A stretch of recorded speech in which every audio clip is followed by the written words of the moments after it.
구독자 여러분 안녕하세요. 저는 여러분들이 소름 돋을 수도 있는 제 사연을 이야기해드리려고 해요. 저는 여성이고 1년 전에 결혼했어요. 제 나이 26이고요. 요즘에 25세 결혼했다고 하면 어머나 아기네 아기. 아기가 왜 결혼을?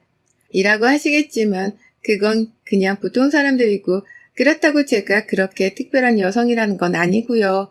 사실 집안과 집안끼리 맺는 결혼은 23살 대학 졸업하는 해부터 계속 소개가 들어와요. 비슷한 경제, 비슷한 환경, 비슷한 위치에 있는 집안끼리요. 집안의 사돈팔촌까지 모조리 싹 스캔해서 적당하다, 괜찮겠다, 어울리겠다 싶으면 중매를 넣는 거지요. 네, 그래요.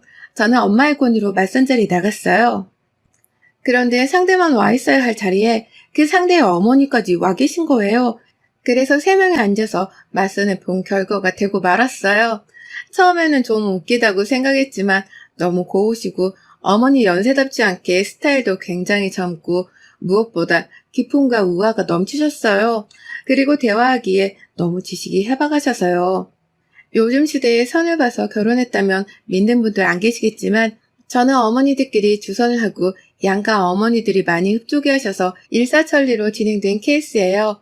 우선 그날 둘이 아닌 셋이서 맞선을 보는데 상대방 남성과 제가 대화를 주고받을 시간이 거의 없었어요. 시어머니 되실 분이 이야기를 주도하셨지요. 무슨 회사 면접 보는 것도 아니고 끊임없이 물어보시더라고요. 학교에서 공부할 때 친구들은 많았어요? 주로 어떤 친구들하고 마음이 잘 맞았나요? 운전은 하나요? 운전은 좋아하나요? 음식을 많이 안 먹네. 지금 고기 판도 안 먹었잖아. 좀 더 익혀달라고 할까? 스테이크를 안 좋아해요? 커피는 주로 뭘 마셔요? 커피집은 어딜 가? 스타벅스는 가지 마요. 거기 콩커피 별로야. 집에 있을 때는 뭐해요? 뭐 하면서 시간 보내요? 학과 공부 때 뭐가 제일 즐거웠어요? 남자는 몇 명이나 사귀어봤어요? 어머, 이런 거 묻는 게 당황스러운가 보네. 괜찮아요. 우리 아들은 애인이 딱 한 명 있었는데 그것도 한두 달 사귀고 말았나? 그치, 진우야? 어머니는 무슨 그런 이야기를 꺼내세요? 그건 상대에게 실례예요. 그게 뭐가 실례니? 솔직한 게 좋지. 안 그래요, 은하씨? 이름 불러도 되지요? 우리 아들에 대한 정보는 내가 다 알려줄게요. 나한테 물어요. 그래서 대답을 안 했네? 왜 대답을 안 치? 남자친구가 많았나? 얼굴이 예뻐서 남자들이 많이 따르기는 했겠네. 그래서 왜 아직도 대답을 안 하네? 남자가 몇 명이었어? 우리 솔직하자고. 남자가 몇 명이었어? 저는 여기서 많이 이상했어요. 굉장히 꺼림칙하다고 해야 하나? 사실 당신이 끼어들어 모든 질문을 다 하는 것도 싫었지만 남자친구 질문을 굉장히 집착적으로 묻는데 저는 누가 어디다가 몰래카메라를 설치하고 촬영하는 줄 알았어요. 제가 당황스러운 게 이상한 건가요, 여러분? 그날 좀 꺼림칙하다고 느낄 때 그만두었어야 하는 결혼인지도 모르지만요. 어느 정도 참으실 시간 되면 빠져주실 만한데 안 빠져주시는 거예요. 결국 남편이 어머니, 저희들이 좀 시간을 보내고 들어갈게요. 먼저 들어가세요. 하니까 그때서야 일어서면서 제게 핸드폰 번호 좀 알 수 있을까요? 하는 거예요. 불러드릴 수도 있지만 그건 왠지 예의가 아니라는 생각이 들어서 가방에서 수첩을 꺼내서 적어드렸어요. 그럼 좋은 시간들 보내고 하시면서 나가실 때 저를 바라보는 눈빛이 차갑다고 해야 하나? 매정하다고 해야 하나? 싸늘하다고 해야 하나? 아무튼 평범하고 구수한 눈빛은 아니었어요. 어머님이 돌아가시고 난 후 좀 더 분위기가 자연스러워졌고 우리는 커피를 마시면서 이야기를 했어요. 거기서 벚꽃을 둘 다 아직 못 봤다는 이야기가 나왔고 여의도가 가까우니까 벚꽃 잠깐 보자고 의견을 모았지요.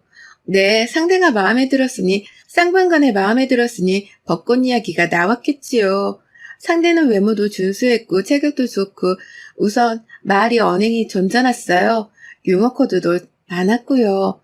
또 능력도 어느 정도 되는 것 같고요.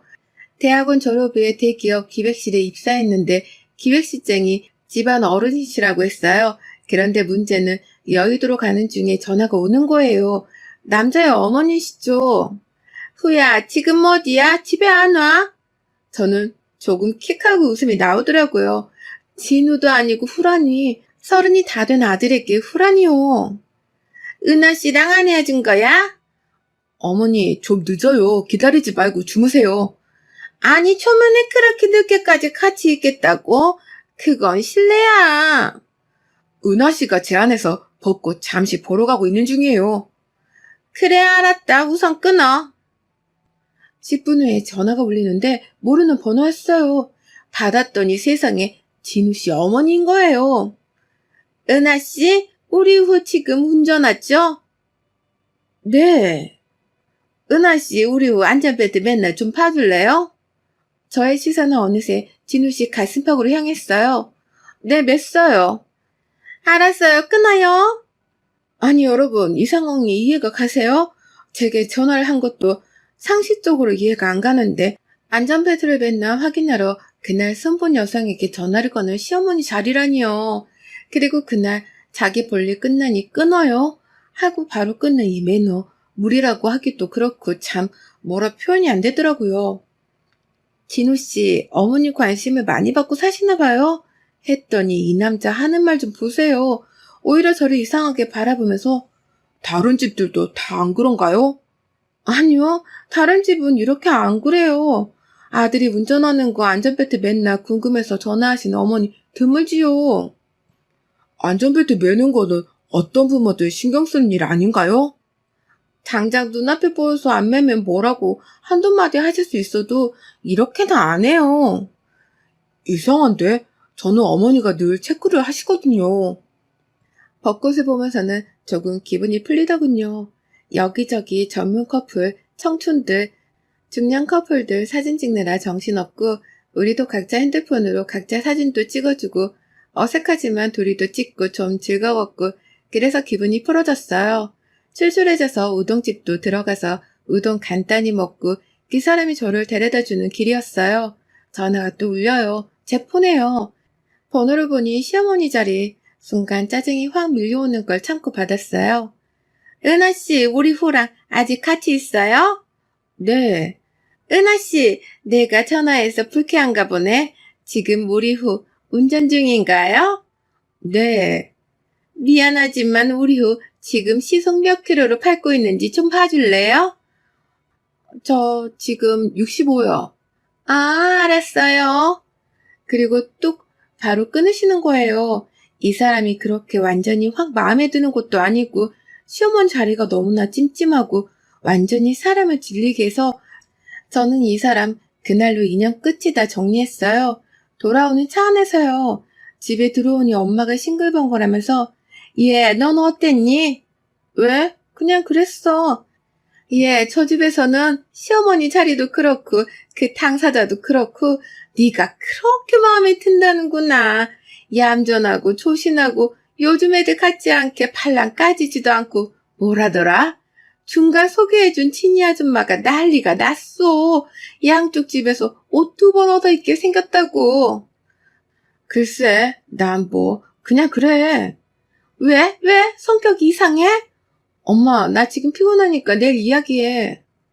그날 모든 걸 다 잊기로 하고 잠이 들었는데요. 꿈이 하도 희한해서 아직까지도 잊혀지지 않네요. 꿈에서 어떤 달빛 아래 홀로 가는 과부같이 소복을 입은 여인이 교교한 심야의 오라를 홀로 가는 그 고귀한 정의를 표현하듯 저를 바라보며 중얼거리는 거예요. 얼굴빛이 백지장 같았어요. 무섭도록 창백했어요. 그 소복을 입은 여인이 자기 앞에 있는 교자상을 가리키며 그리고 저의 가슴을 똑바로 가리키며 여기 있는 상처럼 넌 그저 방 한 구석을 채우기만 하면 돼. 네가 떠나도 아무도 날 문제 삼지 않을 거야. 네가 있는지 없는지도 모를 거야. 사랑이 아니더라도 상관없어. 그냥 빈 방을 채워주고 머리수를 맞춰주기만 하면 되니까. 다음날 일어날 때 온몸이 뭔가 과위에 눌린 것처럼 힘든데 나이가 어리니까 금방 털어지고 일어나서 스트레칭 하면서 요가 자세 몇 번 취하면서 몸의 근육 긴장을 풀어주었어요. 그리고 식사하고 나서 커피 마시면서 엄마한테 다 설명을 해드렸어요. 우리 엄마도 대본에 펄쩍 뛰시며 더 이상 연락하지 말라고 하시더라고요. 야, 그 옆에는 완전히 그거 또라이 아니야? 미친 거야? 그리고 우리 엄마가 중매장이 통해서 이쪽에서는 일을 성사시킬 마음이 없다고 정중히 거절드리고 저는 그 맞선 본 일을 잊었어요. 그리고 한 석 달 지나서 저는 여름휴가를 갔어요. 그리스로요. 정말 한 번은 가고 싶었던 나라라서 그리고 절대적으로 혼자서 여행을 가고 싶었기 때문에 남은 월차 연차 며칠까지 합해서 10박 11일로 갔거든요. 그리스 산토리니 가보신 구독자분들은 아시겠지만 여기에서 시간을 보내다 보면 인생의 세월이 시간이 길었으면 하는 생각이 잠기지요. 화려하진 않지만 단조로움 속에서 꿀같은 휴식을 취하며 시간을 보내고 있었어요. 그리고 빛과도 친해질 수 있는 곳 같았어요. 물론 한국도 해설은 좋은 나라지만 그리스하고는 또 틀리더군요. 저는 이왕 이 나라에서 열흘을 보내기로 한 거 이 나라 사람 같이 지내기로 했어요. 완전히 자유롭게요. 한국 음식도 한국 습관도 싹 버리고요. 그래서 산토리니 현지 민박집에서 민박을 했어요. 여행 4일째 날 또 한국 사람의 한국 여행자가 도착했는데 일정 식당은 왁자지껄 하더라고요. 저는 종일토록 일광욕을 하고 난 다음이라 내려가 인사도 안 하고 바로 잠들었는데 다음날 샤워실 앞에서 그 사람과 부딪힌 거예요. 한국인은 그 사람과 저 단 2명. 얼굴은 단번에 알아봤고 반갑다기보다 어색했지요. 은하씨 맞죠? 성함이 은하씨였죠? 저 누군지 아시겠어요? 네, 알아요. 어떻게 여름휴가 오셨어요? 네. 제가 대답도 짧게 하고 피하고 싶어 하자 이 사람도 어색했는지 샤워실로 들어가서 저는 얼른 아침 먹고 밖으로 나왔고 아침 저녁 식사 때 식당에서 부딪힐 때도 어색하고 아무튼 저는 이 사람과 되도록 안 마주치고 피하고 싶다는 기분뿐이었어요. 그리고 저는 이틀 후 그리스 테살리아 지방으로 옮겼어요. 메테오라 공중에 떠있는 수도원 24개가 세워져 있으며 지금은 6개가 남아 일반인들에게 일부 공개가 되고 있는 곳이죠. 인간과 자연의 경이로운 합작품. 저는 사실 성당은 안 다니지만 수도원에 관심이 많았거든요.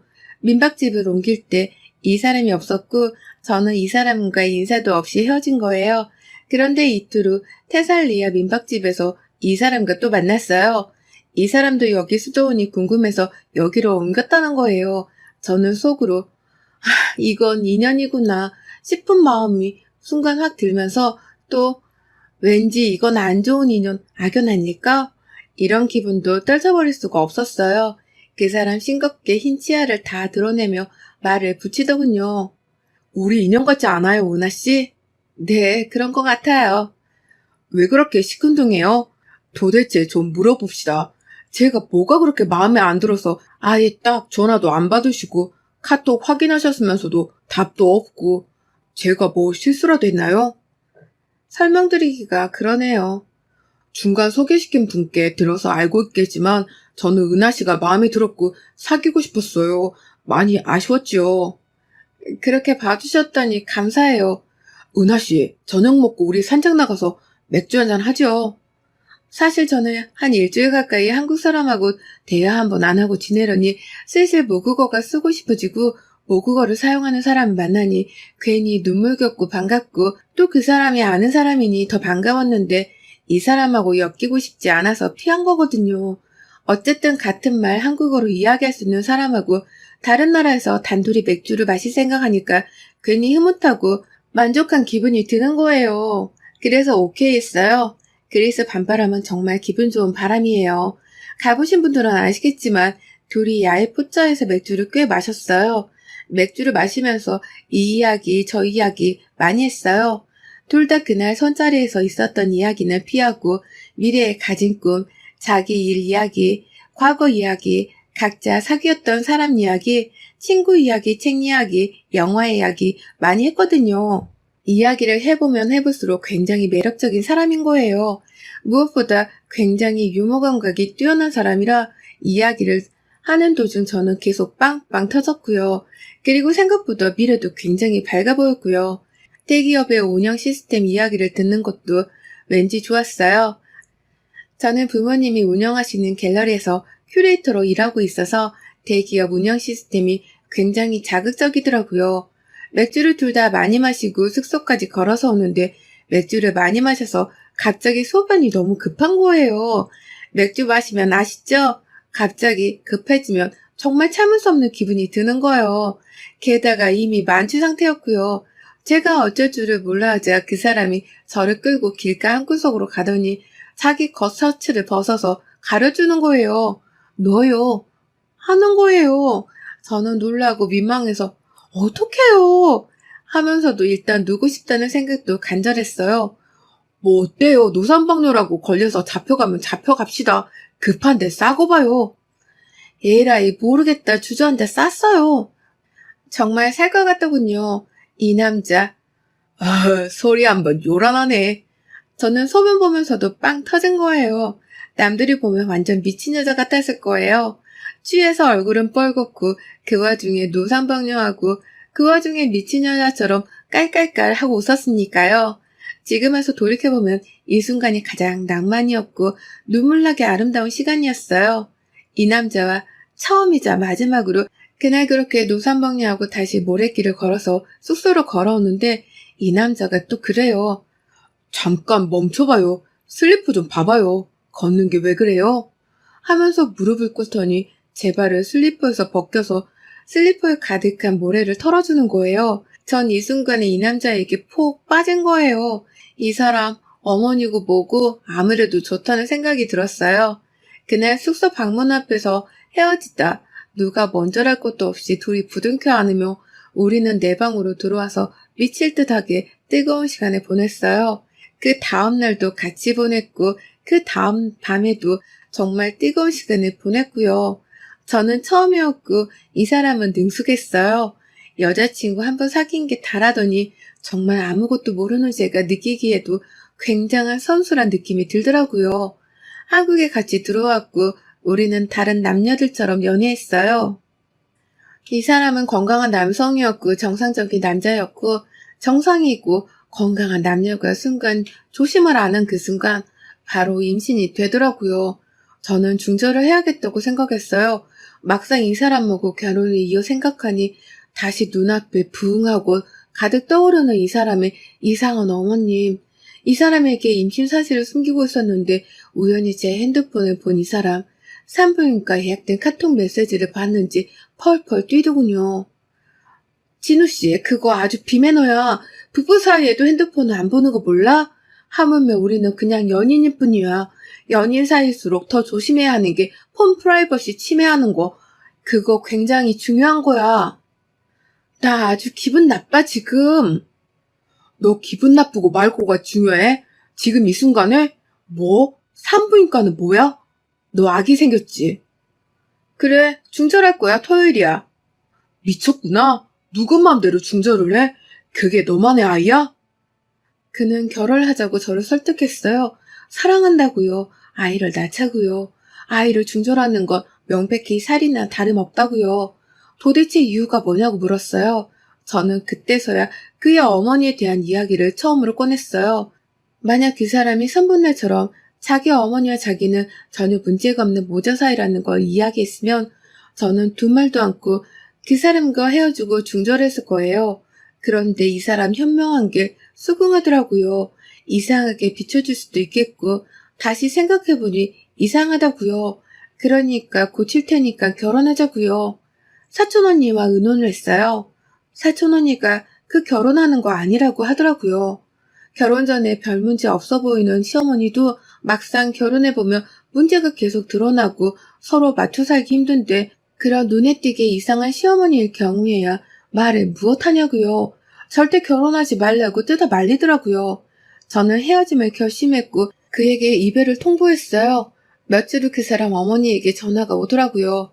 잠들기 전 시간이라 길고 차분한 통화를 할 수 있었어요.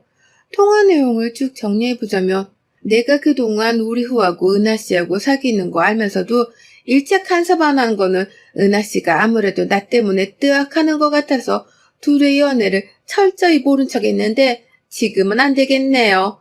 은하 씨, 내가 신경이 좀 예민해서 약을 먹고 조절하는 중에 있는 사람이에요. 그래서 은하 씨에게 이상하게 비추어졌을 수도 있는데 내가 예민해서 그렇다. 미안하다. 앞으로는 내가 간섭 안 할 테니까 둘이 감정 좋으면 결혼해라. 진우가 많이 괴로워한다. 임신까지 했다면서 아이를 지우는 건 그건 정말 해서는 안 되는 짓이다. 내가 조심할 테니 다시 생각해라. 내가 뭐라고 시어머니가 마음에 안 든다고 남자와 아이를 동시에 버리냐. 어제는 진우가 술 먹고 들어와서 소리내서 울더라. 남의 집 아들 가슴을 이렇게 아프게 하는 거 그거 하는 거 아니다. 은하 씨도 우리 아들 좋아서 사귄 게 아니냐. 이런 거예요. 솔직히 어머니 말보다 이 남자가 울면서 괴로워한다는 말에 마음이 꺾였어요. 어떤 남자가 나를 위해 울 것이냐를 나와 헤어진다고 우는 남자. 이 각박한 세상에 드물지요. 저는 이 남자와 결혼하기로 마음을 바꾸었어요. 시어머니께서 또 저렇게 사과를 하시고 본인 문제를 조금 알고 계시고 고친다고 하시니까 그 말을 믿어보기로 했고요. 그 생기신 모습답게 배우신 분답게 지성을 가지고 저를 대해주실 거라 그렇게요. 그렇게 마음을 먹고 잠자리에 드니 몸이 날아갈 듯 가볍더군요. 잠을 자는데 그날 밤 또 꿈을 꿨어요. 퇴마사 비슷한 목소리의 여자가 무당히 퇴마루고 외듯 저를 바라보면서 제 얼굴을 찢을 듯이 노려보면서 웅얼거리는 거예요. 허면인이란 엇것지라 네 만나게 하고 시도보도 꼭은 얼로도 휘잡으며 그 사은정도 없는 것지 몰라. 꿈에서지만 저는 제대로 안 들려서 되게 안타까웠어요. 기괴한 단어의 조합도 그렇고요. 뭐라고요? 다시 한번 말씀해 주세요. 어쩌인이라는 인도라. 목소만 나를 적게 하. 다시 아보도 꼭 담 얼로를 휘잡으며 그 사은 정로는 없는 것지도 뭘. 무슨 말인지 도대체 모르겠는 거예요. 여러분들은 아시겠어요? 저는 찢어지는 마음으로 안타깝게 다시 물었어요. 죄송해요. 제가 못 들었어요. 알아들 수 있게 말해주세요. 재밌게 들으셨어요? 다음 시간에 2편으로 이어 올려드릴게요. 감사합니다.